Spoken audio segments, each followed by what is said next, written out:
呆萌可爱的黄鲷鱼可以搁家养吗？天哥告诉你，可以。2年零6个月前，昆桑得到了一只蓝斑点黄鲷鱼。小时候看《海底总动员》的时候，尼莫的老师就是这种鱼。隔着袋子可以看出这鱼挺大的，先把它倒进小缸里看看。学名刺鳐，长得圆圆扁扁的，好像一个飞碟，浑身黄黄的，有蓝色的斑点，尾巴细长，非常优雅，看起来像一条丝带，尾巴上有根毒刺。如果被它的刺来一下，那不重伤也得BBQ。渔民抓到这种鱼会先把它的刺切掉，所以养它得特别小心。正面看有2个像章鱼一样的大眼睛，它经常会吐起自己的鼻子。它的嘴在哪里呢？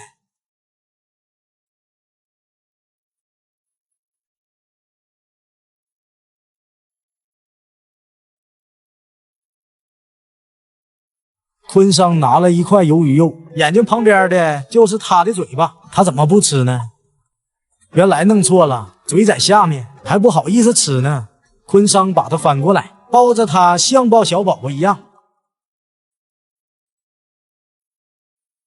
怎么还给吐了呢？吃点东西还真是不容易，终于吃了。不过看他的嘴巴，挺像个人脸，这有点神奇。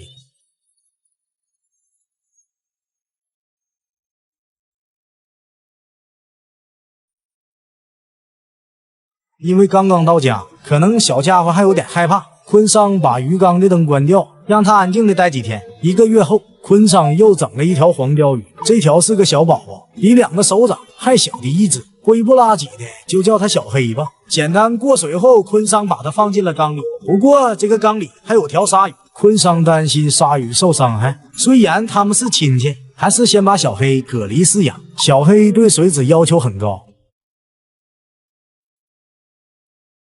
到了第2天，昆桑拿了块鱿鱼喂给小黑。之前喂小蓝的时候挺不容易的，昆桑担心小黑也是这样，还好很快就吃掉了。在鳐鱼里算迷你的，但是在昆桑缸里就算大块头了。在蛤蜊缸里养了2个星期后，终于到了转移到大缸的日子。好家伙，一下就钻进了沙子里。他是想把自己藏起来，然后捕捉猎物吧。不过你这藏了个积木，还都露着呢。昆桑给他切了一些鱿鱼和虾肉，让小黑吃上了新家的第1顿饭。一开始小黑是拒绝的，直到闻到鱼肉的香味，小黑忍不住了，养它像养了条狗。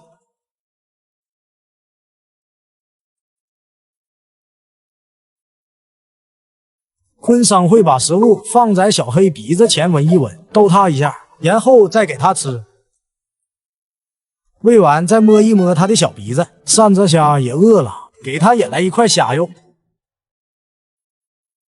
好家伙，你是真的狗！扇子虾嘴边的虾肉让小黑一口抢走了，你还知道不好意思，跑到一边去吃。不过小黑的嘴太小了，一块虾肉都得吃半天。昆桑喜欢摸小黑的身子，和撸狗的感觉差不多。小黑吃饱后，嘴上最后一块虾肉扔给了扇子虾。为了感谢小黑，扇子虾跑来跟小黑待在一起，想跟小黑做朋友。小黑还倒不愿意了，和小黑一比，小黄变得非常时尚优雅。既然小黑不愿意跟虾肉做朋友，那还是跟同类的小黄做朋友吧。昆桑把小黄和小黑放在一起，他们会成为好朋友吗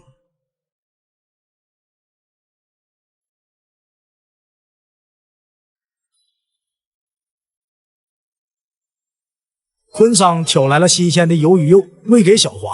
小黄吃得很开心，不过小黑很快过来，他热情地钻到了小黄身子下面。这是一种打招呼的方式吗？再给小黑一块，小黄也趴在了小黑身上，这有点烂套。看起来小黑还是很喜欢跟小黄一起的，吃起饭来都香多了。昆桑也忍不住直接上手，喂给他们肉吃。只要喂给他们肉吃，顺便就可以摸一下他们。小黄和小黑一样，对主人不怎么反感，反复练习喂食习惯，小黑和小黄就会记住这些动作。看他们吃东西也太可爱了。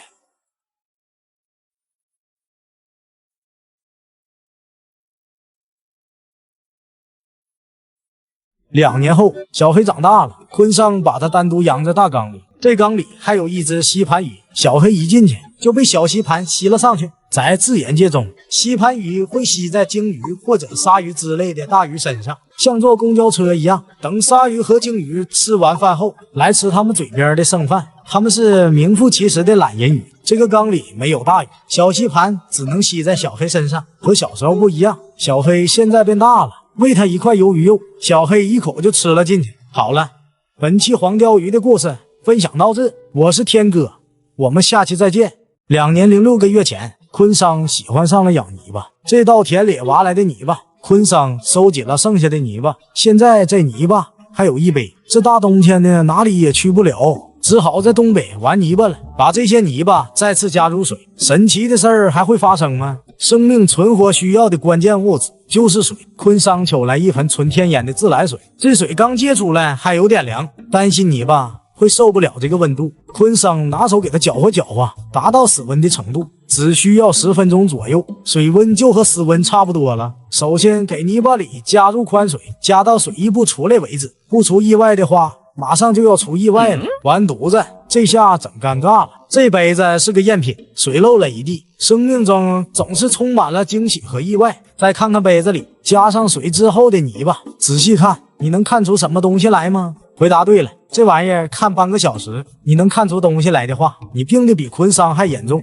该说不说，昆桑还真的看出东西来了。这水面上闪闪发光的是什么玩意儿？是不是科学都无法解释。泥土里开始冒出了小气泡，水田里的泥土会有很多生物产下的卵，因为太小，泥巴里又太脏，现在还看不到任何东西。幸好底下还放着一个大整理盒，昆桑把它整个倒进去，里面还有一块石头，杯子里还有很多土，倒不出来，直接拿起盆子加上宽水，制作一盆拿铁。水好像还不够，再给它加一盆。昆桑拿出一个小汤勺，给它搅拌均匀，一锅高汤就做好了。搅拌了一会儿后，整理箱的箱底上出现了一些圆圆的小东西，我没看错的话，这应该就是泥巴蛋子吧。想要唤醒这些远古生物，至少还得5分钟。接着昆桑在整理箱上放了一盏台灯。1天后，经过1晚上的沉淀，水已经变得很透明了。不过昆桑用视力5.0的右眼看了半天，眼珠子都快飞出来了，也没看出啥玩意儿来。昆桑把台灯放在侧面，把灯光在侧面打开，再仔细一看，这泥巴汤子里面出现了一些小东西，比想象中还要多，看起来很像3眼恐龙虾或者仙女虾的幼虫，它们小时候长得很像。昆桑拿出了喷壶，模拟大自然的下雨，其实是用水来刺激箱底上的卵。3天后，昆桑来观察小泥巴，仍然是把灯横着放，一是方便观察微生物，还有一个方面，这些小虫子有趋光性，它们喜欢聚集到光线充足的地方。好家伙，仔细看，角落里出现了特别多的小东西。2天呢，出生了很多的仙女虾，半透明的状态，不太好观察。昆桑又把灯拿到另外一边，这边发现了一只3眼恐龙虾，才2天就已经长了这么大了，这有点神奇，不过太小了，还有点看不清楚。7天后，仙女虾们长大了很多，大概有1到1.5厘米左右。昆桑在面包虫饲养箱里找到一个已经变蛹的，把它放到泥巴水里。3眼恐龙虾是杂食动物，这蛹它会不会吃呢？这只3眼恐龙虾好像在吃泥土里的杂质，一边吃还一边在挖呀挖呀挖，可能土里也会有一些微生物的腐烂物吧。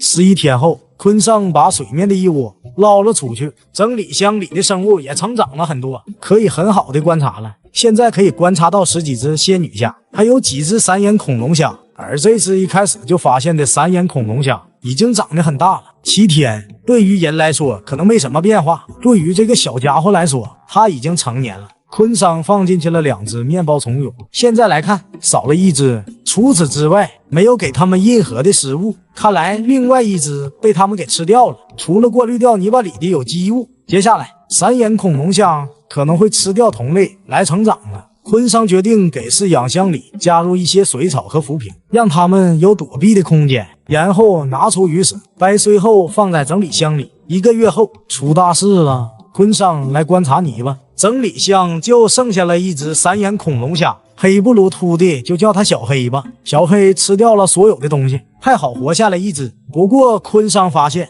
浮萍也有被啃过的痕迹，连根都没了。难道这小子也吃浮萍？小黑现在确实长得很大了，尾巴很长，已经变成中分的，头上好像戴着个头盔。为了方便观察，把它放在单独的杯子里，头的两侧有像胡子一样的东西，正前方两个大大的小黑眼睛，两个眼睛中间还有一只小眼睛。在侏罗纪时代就存活到现在的物种，个头不小，有2节手指那么长。如果把它翻过来，那就更像外星生物了。肚子下面很多腿，和抱脸虫的长相很像。45天后，昆桑来观察你吧。水里出现了很多的蜗牛，可能是水草里带来的，它们繁殖了很多。水里居然发现了一只仙女虾，它可能躲在某个角落，没有被3眼恐龙虾吃掉。小黑已经过完了他的一生，BBQ 了。水里的那个头盔一样的东西，就是他存活过的痕迹吧。再仔细一看，原来有很多仙女虾。小黑死后，它们孵化了出来，没有被吃掉的风险。它们慢慢的长大，聚集在一起。小黑的死对他们来说居然是生命的奇迹。水面上也出现了很多小虫子。昆桑把仙女虾们单独捞到杯子里，以藻类和浮游生物为生，游起来非常飘逸。在不打农药的稻田里，经常会发现。扔进去一些压碎的鱼食，它们就一边弹跳一边吃了起来。把水倒进泥巴里，就会出现这么多神奇的小生命。昆桑很好奇，如果把水倒入火星的土壤里，会发生什么事呢？本期泥巴的故事分享到这，我是天哥，我们下期再见。